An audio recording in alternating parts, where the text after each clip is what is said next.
Miss Tandy got the game effed up. I'm not only going to share with you how and where she slipped up, but I'm also going to tell you the reason Miss Tandy and women like her, aka Detective Davis, have both found themselves confined to a role that has reduced them to being groupies rather than the powerful women that they are. And in this episode of All the Queen's Men, we sadly witness this mix of strong, beautiful women intertwined with enthusiastic fans of Men of Eden and even fans of Madam herself. And I'm really worried that as they face these never-ending puzzling situations, that it's placing a seed with the audience that leads them to be misunderstood, misjudged, and grossly misrepresented as a woman. Now, even though Babyface is a homeless hobo, he entered the room on this episode with his bubblegum wishes and lollipop dreams, schmoozed his way right into Tandy's good graces. She even gave this clown a key to her house and told him that he could stay there until Jack got home. And since we know that Jack ain't never coming back home,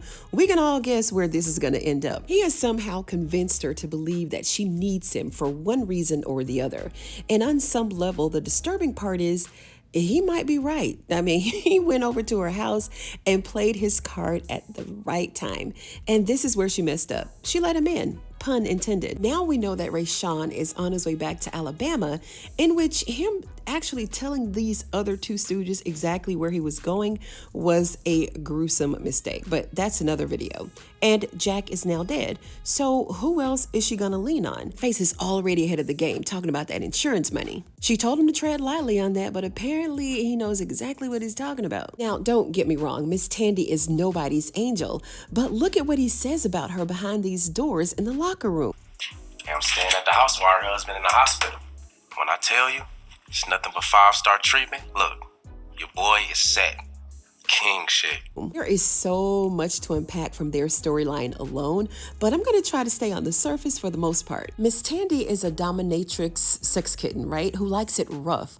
Now, I don't know whose idea it was for them to violate Rayshawn the way that they did, but if we think about it, Jack was the one who had this boy fetish in that way, not Tandy. And Tandy was basically just there for the ride, playing along to get along so she can run up Jack's cards the next morning. But regardless of whose idea it was sick and disturbing. But I just don't like the fact that she now feels like Babyface is the best that she can do. She cooked this man's breakfast in bed, and look, this is what happens when married women have affairs. All of that wifey energy has to be placed somewhere. The spoiling of the man, cooking him breakfast, catering to his every need. Like she has to direct that energy somewhere, and Babyface is there to catch it all.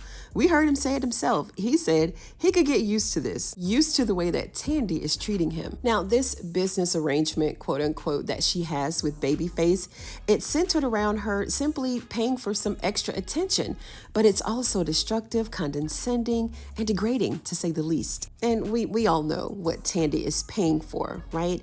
And that's one thing, but all the other extra stuff that plays on her intelligence, we can do without all of that. And we all know how generous Miss Tandy is.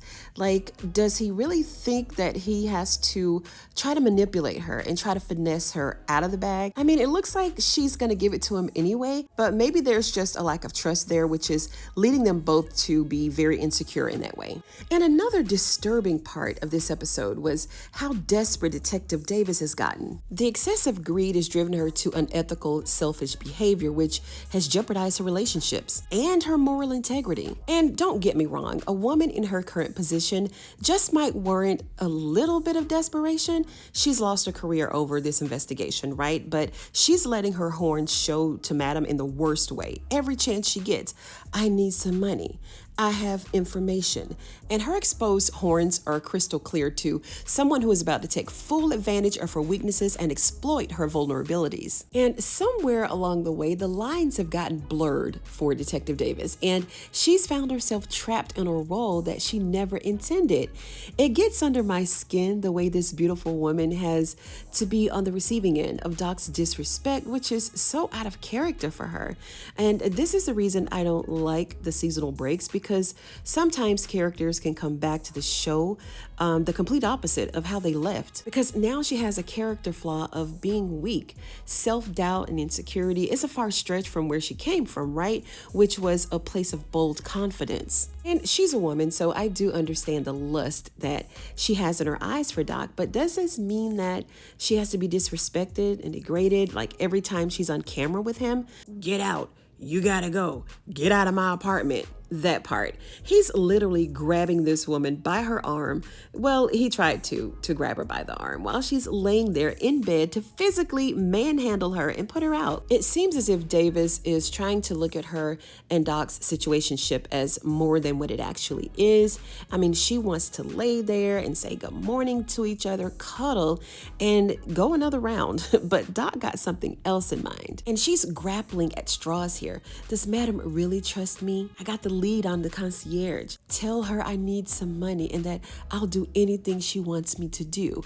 And when she said all of these things, I really wish that she could have just showed us her dedication and loyalty, right? That this is where she was coming from instead of outright blatantly telling us, because it only weakens her personality even more. And this is the complete opposite of Davis, the one that we've grown to know in the past seasons. And both of these women are strong, they're capable, smart, beautiful, with a lot to offer in Madam's corrupt world. And I truly hope that their new groupie status and their titles don't lead them to feel like they're just onlookers in their own lives, because as they navigate their scandalous trials with Doc and Babyface, I mean, it's already leading them to get out of character and act in a certain way. And I'm not really sure how many more episodes they're going to have to redeem themselves, so to speak. But so far, I'm not liking the direction of these characters at all. And the men of Eden, they really need to check themselves and all of that pompous, arrogant behavior. And Madam doesn't make it any better. I mean, she treats them like